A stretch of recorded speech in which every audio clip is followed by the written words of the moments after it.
तो hello viewers, आज हम जानेंगे कंप्यूटर की चौथे पार्ट स्टोरेज डिवाइस के बारे में। जैसा कि ऑलरेडी हम लोग जानते हैं कि कंप्यूटर के 4 पार्ट्स हैं: input devices, output devices, processing device और स्टोरेज डिवाइसेस। अगर हार्डवेयर के इन पार्ट्स के बारे में आप लोगों को और जानना है तो मेरा जो हार्डवेयर लिंक है इसमें, उसको आप लोग क्लिक करके हार्डवेयर और उसके डिफरेंट टाइप्स के बारे में भी जान सकते हैं। आइए जानते हैं चौथे पार्ट स्टोरेज डिवाइस के बारे में। स्टोरेज डिवाइस कंप्यूटर के डाटा को टेम्पोरेरी या परमानेंट स्टोर करके फ्यूचर में हमारे लिए या कंप्यूटर के लिए हेल्पफुल रहती है। इसके मेनली 2 टाइप हैं, प्राइमरी मेमोरी और सेकेंडरी मेमोरी। प्राइमरी मेमोरी वो मेमोरी होती है जो कंप्यूटर के सारे प्राइमरी वर्क, जो भी कंप्यूटर के मेन वर्क होते हैं, उसमें हेल्प करती है, हेल्प के लिए होती है। जैसे कंप्यूटर जब स्टार्ट होता है तो उसे क्या करना है, कैसे बूटिंग करनी है, ये सारी जानकारी, और अन्य सॉफ्टवेयर्स को चलाने के लिए हेल्प देना, स्पेस प्रोवाइड करना, ये सब प्राइमरी मेमोरी का ही काम होता है। सेकेंडरी मेमोरी या सेकेंडरी स्टोरेज वो स्टोरेज होता है जो कंप्यूटर के डाटा को परमानेंटली स्टोर करके फ्यूचर के लिए रखता है, जैसे हमारी हार्ड डिस्क, सीडी वगैरह। आइए हम जानते हैं प्राइमरी स्टोरेज के बारे में। प्राइमरी स्टोरेज में मेनली रैम, रोम और कैश, ये 3 टाइप की प्राइमरी मेमोरी है। इसमें है रैम, जिसे हम रैंडम एक्सेस मेमोरी कहते हैं। नाम ही बता रहा है कि ये रैंडमली यूज किया जाता है, यानी ये वोलेटाइल होता है, यानी इसकी मेमोरी को परमानेंट उसमें नहीं रखा जाता है। यानी जो भी डाटा इसमें स्टोर होता है वो टेम्पोरेरी होता है, यानी कंप्यूटर बंद होते ही उसका डेटा ख़त्म हो जाता है।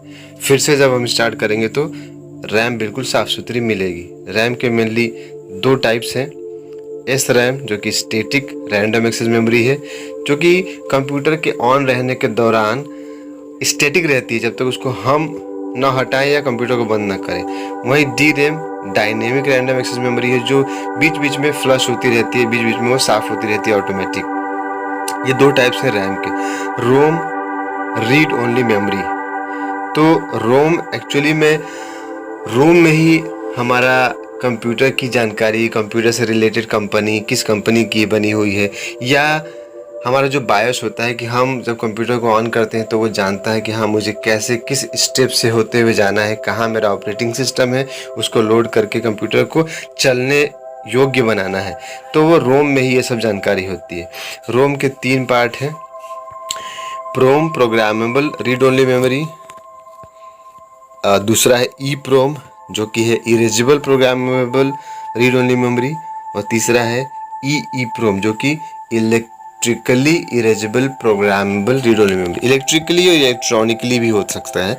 इसमें एक्चुअली ये होता है कि प्रोम, जिसको हम प्रोग्राम कर सकते हैं, उस पर हम कुछ लिख सकते हैं, फिर दोबारा चाहें तो किसी मशीन के द्वारा, नॉर्मली हम इसमें नहीं लिख पाते हैं।